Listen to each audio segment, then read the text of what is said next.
नमस्कार दोस्तों, मैं विशाल सेजपाल फिर से लेकर आया हूँ एक नया वीडियो वास्तुशास्त्र के ऊपर। वैसे तो दोस्तों ये वीडियो कंटिन्यूएशन है। मेरे पिछले वीडियो जो शक्तिपीठ के ऊपर थे वो 2 पार्ट का, ये तीसरा पार्ट है दोस्तों। पर आज का वीडियो ये इम्पोर्टेंट ज्यादा है इसलिए दोस्तों क्योंकि आज मैं एक ऐसी चीज आपके पास लेकर के आया हूँ जो आपको सोचने पे मजबूर कर देगी दोस्तों कि वास्तु को इस एंगल से भी देखा जा सकता है क्या। वास्तु के बारे में आपकी सोच शायद ये वीडियो देखने के बाद बदल जाए दोस्तों। कुछ ऐसी चीजें मैं लेकर आया हूँ, कुछ ऐसा एंगल लेके आया हूँ आपके लिए कि जिसको देख के शायद आपने अभी इस तरीके से वो चीज को देख ही नहीं रहेगी दोस्तों। तो चलिए आगे सस्पेंस बढ़ाने की बजाय मैं आगे बढ़ता हूँ और बात करता हूँ। पहले मेरे में जो मूल टॉपिक है मेरा शक्तिपीठ, उसके ऊपर जाते हैं। तो शक्तिपीठों में एक ऐसा स्टेट है दोस्तों जहां पर अकेले ही वो स्टेट के अंदर 10 शक्तिपीठ दिए गए हैं। मतलब 10 शक्तिपीठ वो स्टेट के अंदर है जहां पे मां सती के जो भी या तो वस्त्र या तो आभूषण या तो उनके कोई भी अंग गिरे हुए थे।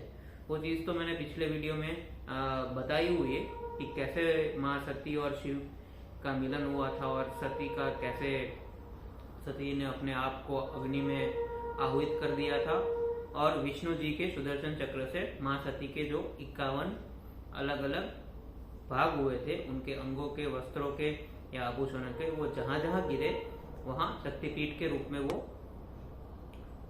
उनको मान्यता मिली है शास्त्रों के अंदर, और जो आज के दिन तक भी माना जाता है और पाया जाता है। तो वो शक्तिपीठों में से 10 शक्तिपीठ वेस्ट बंगाल के अंदर है दोस्तों। तो वो स्टेट जो मैं बात कर रहा था वो है वेस्ट बंगाल, एक अकेला स्टेट जो 1/4 शक्तिपीठों को लेके बैठा हुआ है दोस्तों। तो जो मैं बात कर रहा था दोस्तों, जो एंगल की मैं बात कर रहा था, तो मैं कंसल्टेंट हूं, तो मेरा काम है एनालिसिस करना और एनालिसिस करके तथ्यों को आपके सामने लेकर के आना और उजागर कर देना। तो आप ये देखिए कि इंडियन मैप के अंदर वेस्ट बंगाल का पोजीशन कहां पर है दोस्तों। ठीक है, तो आपको देखने मिलेगा कि ये वेस्ट बंगाल और असम ये दोनों ईस्टर्न साइड में पड़ता है दोस्तों। अपने इंडिया का मैप जैसे हम घर का हाउस प्लान देखते हैं या कोई भी प्लान देखते हैं और उसमें डायरेक्शंस निकालते हैं, वास्तु तो बेसिकली दोस्तों डायरेक्शन के साथ प्ले करता है। और अगर कस्टमाइज पॉइंट में जाओगे तो डेट ऑफ बर्थ नंबर्स के साथ भी प्ले करता है। तो यहाँ पे पहले तो मैं डायरेक्शन ले लेता हूँ दोस्तों। तो अगर इंडियन मैप में मैं ईस्टर्न डायरेक्शन में देखूं तो ये वेस्ट बंगाल गिरता है दोस्तों। तो अपने को डायरेक्शन वाइज से क्या क्या ट्रेड्स मिलती है तो चलिए देख लेते हैं। Health, growth, activity, network. ठीक है, ये 4 चीजें आपको ईस्ट डायरेक्शन देता है। और ईस्ट डायरेक्शन के लॉर्ड कौन से हो गए दोस्तों?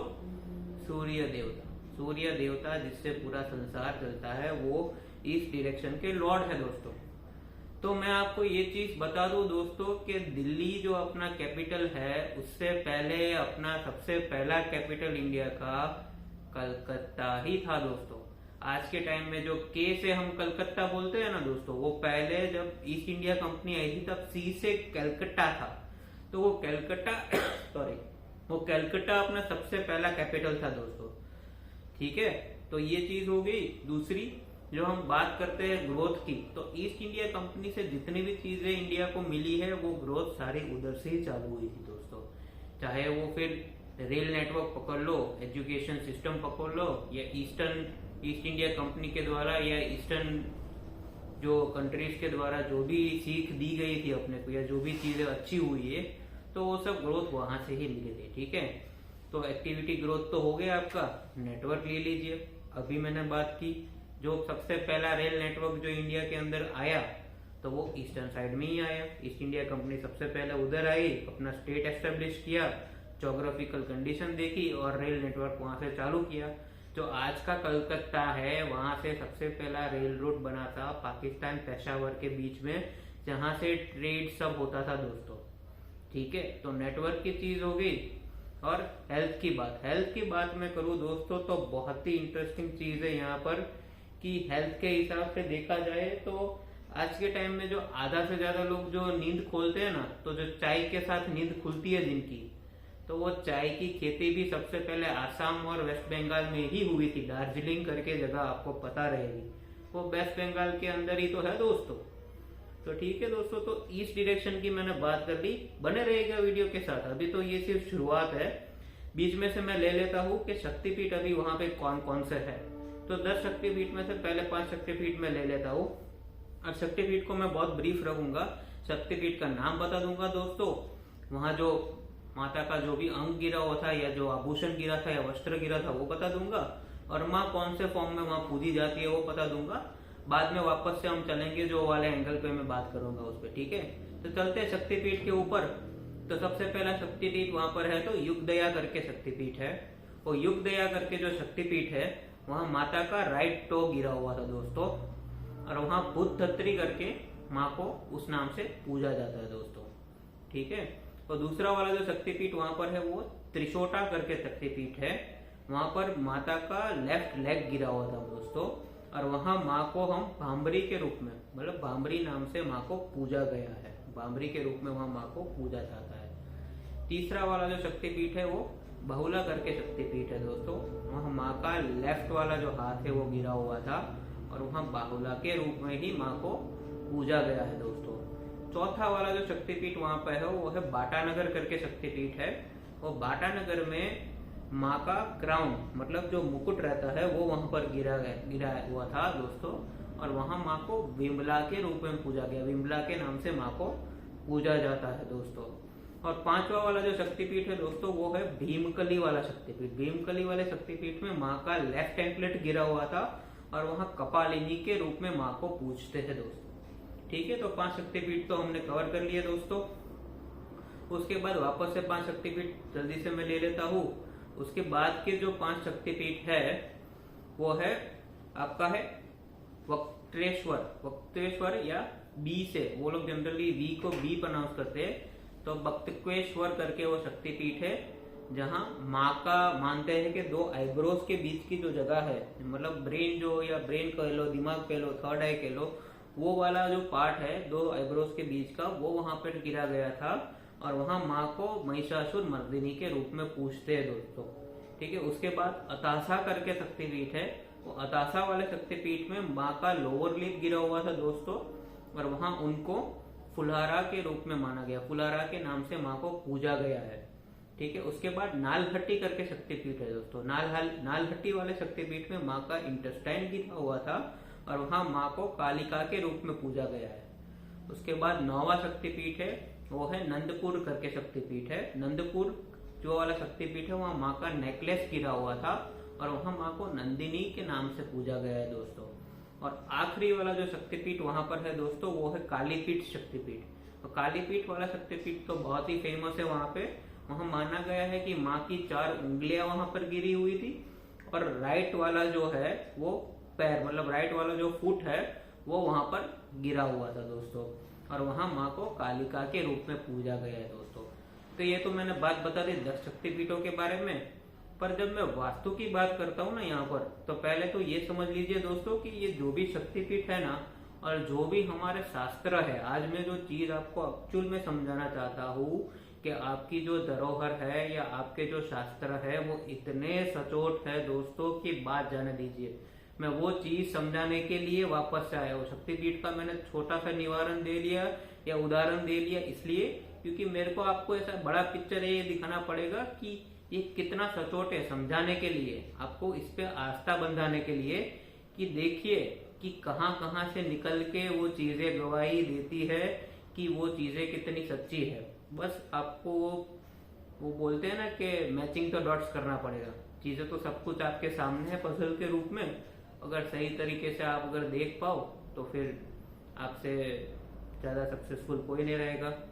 तो शक्तिपीठ है जितने भी मैंने आपके बताए दोस्तों, अगर कोई भी आपके पास में वापस से बताता हूँ दोस्तों, जल्दी से जाइए वहां पर, प्रार्थना कीजिए हाथ जोड़ के, और अपनी मनोकामनाओं का, अपनी दुखों का, अपनी इच्छाओं का, जो भी आपको फल प्राप्ति करना है उसके लिए प्रार्थना कीजिए, और देखिए आपके काम कैसे बनते हैं, या फिर रुके हुए अटके हुए काम कैसे दौड़ पड़ते हैं दोस्तों, ठीक है।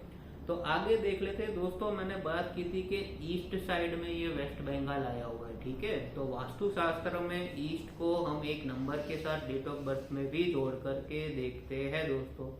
तो वो नंबर कौन सा है, तो है 3 नंबर है दोस्तों। और 3 नंबर से हम क्या क्या देखते हैं दोस्तों, तो 3 नंबर से हम नॉलेज देखते हैं, नेम देखते हैं, ट्रस्ट देखते हैं और फेम भी देखते हैं। ठीक है, तो ये 3 नंबर की भी विशेषताएं है। तो नॉलेज की तो बात मैं आगे आपको कर लूं दोस्तों, तो रविंद्रनाथ टैगोर का नाम किससे वंचित है दोस्तों? जिन्होंने हमको नेशनल एंथम दिया, जनगण मन दिया हमको, तो वो वहां से ही तो निकल के आया है दोस्तों, वेस्ट बंगाल से ही तो निकल के आया। चलो उसकी बात छोड़ लीजिए, अपना नेशनल एंथम के बाद नेशनल सॉन्ग भी तो वहां से निकल के आया है। बंकिम चंद्र चट्टोपाध्याय या बंकिम चंद्र चटर्जी, वो भी तो वेस्ट बंगाल से ही थे दोस्तों। तो नॉलेज की जो मैं बात कर रहा था ना, वो सब वहीं से निकल के आए। ये दोनों इतने बड़े स्कॉलर थे, इतने बड़े राइटर थे, इतने बड़े पोएटिक थे कि वर्ल्ड लेवल पे नोबेल पुरस्कार मिल चुके हैं दोस्तों इनको। और मैं बात करूँ तो नॉलेज से मिलने वाली दूसरी चीज है दोस्तों, आज के टाइम में अगर सिंगिंग फील्ड में या फिर पास्ट हिस्ट्री में देख लीजिए, अच्छे सिंगर्स जो इंडिया को मिले हैं वो भी तो वेस्ट बंगाल से ही मिले हैं दोस्तों। आर.डी. बर्मन पकड़ लीजिए, किशोर कुमार पकड़ लीजिए, मन्ना डे पकड़ लीजिए, या फिर इस टाइम की श्रेया घोषाल जी पकड़ लीजिए, या अरिजीत सिंह पकड़ लीजिए, सब तो आपको वेस्ट बंगाल की तो देन है दोस्तों। तो ये भी तो एक म्यूजिक भी तो एक नॉलेज ही है, वो ऐसे तो थोड़ी सबको ही गा पाएगा। एक तरह का डीप नॉलेज है वो, जो डायरेक्ट ही आपको इंटरनली कनेक्ट कर देगा दोस्तों। तो वो देन भी तो यहाँ से मिली हुई है।